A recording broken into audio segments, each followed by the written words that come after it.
পাকাভাবে একটু লেগে আছে বিকজ যেহেতু প্রায় অনেক দিন আমাকে এটার পরেও ফেলে রাখা হয়েছিল। আমি আপনাদেরকে অনুরোধ করব, আমার কথাটা আপনারা যারা সমর্থন করবেন, আমার প্রথমত বিশ্বাস অধিকাংশই সমর্থন করবেন, যারা সমর্থন করবেন এই কথাটা যদি আপনারা সবার মাঝে পৌঁছে দিতে পারতেন। আমরা মাত্র শুনলাম যে এখানে আমি যেই কথাটা কল সাহেবের ওনার প্রশ্নের বলেছিলাম বিপরীতে, যে আমরা বিভাজনের বিষয়টি দেখেছি, এটা থেকে আমরা বের হয়ে আসতে চাইছি। অবশ্যই আমি আমার বক্তব্য রাখার সুযোগ থাকলে সেখানে আমি উল্লেখ করতাম যে আপনারা এই ঘরে যারা বসে আছেন, আপনারা বিএনপি বিট হিসেবে যারা এখানে বসে আছেন, আপনারা সহ আপনাদের বাইরেও আরও কিছু হয়তো সাংবাদিক ভাইয়েরা আছেন যারা বিগত স্বৈরাচার সময় অনেক কষ্ট করেছেন, অনেক রিস্ক নিয়েছেন।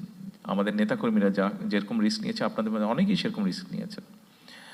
আমাদের নেতাকর্মীরা কি হয়েছে না হয়েছে এটা আপনারা ভালো করেই জানেন।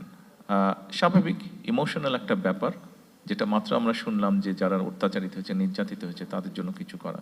এই কমপ্লেনটা বা এই চাওয়াটা যেমন আপনাদের ভিতর থেকে আছে, এটা আমাদের দলের বহু লক্ষ হাজারো লক্ষ নেতাকর্মীর মধ্যে আছে। বাট আমি এটার সাথে কিছুটা ডিফার করি, আমি ব্যক্তিগতভাবে কিছু ডিফার করি। আমি মাঝে মাঝে বলার চেষ্টা করি আমার নেতাকর্মীরা জেল খেটেছে, অত্যাচারিত হয়েছে, শারীরিকভাবে নির্যাতিত হয়েছে, মানসিকভাবে।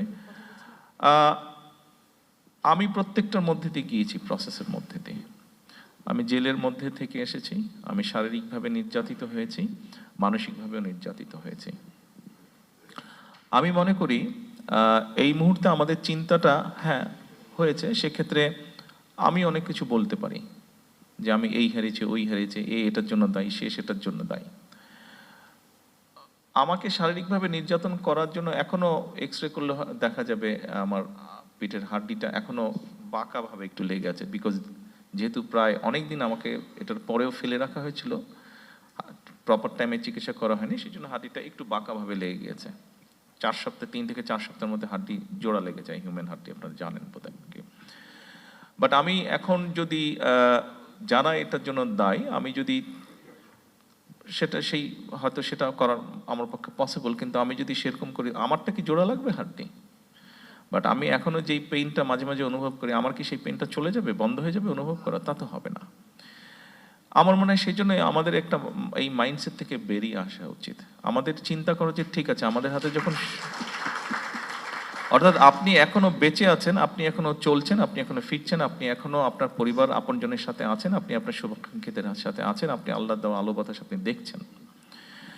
আমার মনে হয় আমাদের চিন্তা করা উচিত এভাবে যে আমরা অ্যাকচুয়ালি এখন কি কন্ট্রিবিউট করতে পারি for the nation and for the people, for the country. এইভাবে আমাদেরকে বোধহয় বিষয়টা একটু চিন্তা করা উচিত। হ্যাঁ, আমার এই ক্ষতি হয়ে গেছে, ইন রিটার্ন আমার এটা পেতে হবে, বা এটা থেকে বোধহয় একটু আমাদের অবস্থান পরিবর্তন করা উচিত। এই কথাটা আপনাদেরকে বলছি, আমাকে দয়া করে সাহায্য করবেন এই কথাটা আমার নেতাকর্মীদের কাছেও পৌঁছে দেওয়ার জন্য। আপনাদের মাধ্যমে সেটা সম্ভব। ধন্যবাদ।